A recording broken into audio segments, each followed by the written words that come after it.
ತಕ್ಕಂಥದ್ದು. ಈಗ ನಮ್ಮ ಜೊತೆಗೆ ನೇರವಾಗಿ ಪದ್ಮಲತಾ ಅವರ ಅಕ್ಕ, ಪ್ರೀತಿಯ ಅಕ್ಕನಾದಂತಹ ಇಂದ್ರಾವತಿ ಅವರಿದ್ದಾರೆ. ಅವ್ರನ್ನ ಮಾತನಾಡಿಸ್ತಾ ಹೋಗೋಣ. ಪದ್ಮಲತಾ ತಮ್ಮ ಮುದ್ದಿನ ತಂಗಿ ಆಗಿದ್ರು. ಆಕೆಯನ್ನ ತಾವು ಕಳೆದುಕೊಳ್ತೀರಿ. ಆಕೆಯನ್ನ ತಾವು ಜೀವಂತವಾಗಿ ಹುಡುಕಾಡ್ತೀರಿ. ಆದ್ರೆ ಆಕೆ ಸಿಕ್ಕಿದ್ದು ತಮ್ಗೆ ಶವವಾಗಿ. ಹೇಗೆ, ಏನಾಯ್ತು ಅವತ್ತು? ಅದು 1986 ಡಿಸೆಂಬರ್ 22.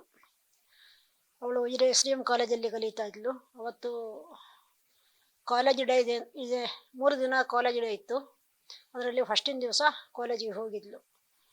ಕಾಲೇಜಿಗೆ ಹೋದವಳು ಸಾಯಂಕಾಲ ಧರ್ಮಸ್ಥಳ ಬಸ್ ಸ್ಟ್ಯಾಂಡಿಗೆ ಬಂದಿಳಿದಾಳೆ.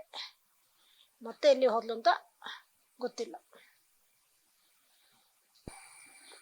ತಮಗೆ ತಿಳಿದ ಮಟ್ಟಿಗೆ ಏನ್ ನೆನಪಿದೆ? ಅವತ್ತು ಏನಾಗಿರಬಹುದು ಅಥವಾ ಏನಾಗಿತ್ತು ಅವತ್ತು? ಅವತ್ತು ಅವಳು ಮನೆಗೆ ಬಾರ ಇದ್ದಾಗ ಅಪ್ಪ ಹುಡುಕಿಕೊಂಡು ಧರ್ಮಸ್ಥಳಕ್ಕೆ ಹೋದರು. ಆದಮೇಲೆ ಅಲ್ಲೆಲ್ಲ ಕಾಣಿಸ್ಲಿಲ್ಲ. ಪರಿಚಯದವ್ರಲ್ಲೆಲ್ಲ ಕೇಳಿದರು, ಯಾರು ನೋಡಿದ್ರು ಅಂತ ಹೇಳಲಿಲ್ಲ. ಪೊಲೀಸಿಗೆ ಕಂಪ್ಲೇಂಟ್ ಕೊಡ್ಲಿಕ್ಕೆ ಹೋದರು, ಕಂಪ್ಲೇಂಟ್ ತಗೊಳ್ಳಿಲ್ಲ. ಅಷ್ಟೇ. ಮರುದಿವಸ ಅಪ್ಪ CPM ಪಾರ್ಟಿ, ಕಮ್ಯುನಿಸ್ಟ್ ಪಕ್ಷದಲ್ಲಿದ್ದರು. ಹಾಗೆ ಪಾರ್ಟಿಯವರೆಲ್ಲ ಸೇರ್ಕೊಂಡು ಹೋಗಿ ಪೊಲೀಸಿಗೆ ಕಂಪ್ಲೇಂಟ್ ಕೊಟ್ಟಿದ್ರು. ಹುಡುಕಾಟ ಶುರು ಮಾಡಿದರು. ಹುಡುಕಾಟ ಶುರು ಮಾಡಿದ್ದಲ್ಲದೆ ಯಾವ ಪತ್ತೆಯೂ ಸಿಗಲಿಲ್ಲ. ಯಾವೊಂದು ಸೂಚನೆಯೂ ಕೊಡಲಿಲ್ಲ. ಹುಡುಕ್ತಾ ಇದ್ದೇವೆ ಅಂತ ಹೇಳಿದ್ದಲ್ಲದೆ ನಮಗೆ ಯಾವ ಸೂಚನೆಯೂ ಸಿಗಲಿಲ್ಲ. ಅವರಿಗೂ ಸಿಕ್ಕಿರ್ಲಿಕ್ಕಿಲ್ಲ, ಗೊತ್ತಿಲ್ಲ, ಸಿಗಲಿಲ್ಲ. ಪದ್ಮಲತಾ ಬೆಳೆದ ಹೆಣ್ಣು ಮಗಳು, 17 ವರ್ಷ ಬೆಳೆದಂತಹ ಹೆಣ್ಣು ಮಗಳು. ಆದರೆ ಪದ್ಮಲತನನ್ನ ಕಳೆದುಕೊಂಡಂತ ತಾವುಗಳು ನಿಜವಾಗ್ಲೂ ದುಃಖ ತಪ್ತರಾಗಿದ್ದೀರಿ. ತಾವು ಈ ಮುಂಚೆ ಹೇಳ್ತಾ ಇದ್ರಿ. ತಾಯಿ ಕೂಡ ಬೆಡೆಡ್ ಆಗಿರೋ ಅಂಥದ್ದು. ಅವತ್ತಿನ ದಿನಗಳು ಹೇಗಿತ್ತು? ಅದ್ರ ಬಗ್ಗೆ ತಾವೇನು ಹೇಳ್ತೀರಿ? ಅವತ್ತಿನ ದಿನಗಳಂದರೆ ಅಮ್ಮ ತುಂಬ ಅಪ್ಸೆಟ್ ಆಗಿದ್ರು.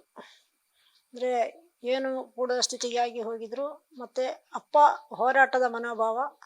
ಅದರಿಂದಾಗಿ ಅಪ್ಪ ಹೋರಾಟದಲ್ಲಿ, ಅಂದರೆ ಅಪ್ಪನಿಗೆ ಸಪೋರ್ಟಿಗೆ ಅಪ್ಪನ ಕಮ್ಯುನಿಸ್ಟ್ ಪಕ್ಷ ಇತ್ತು.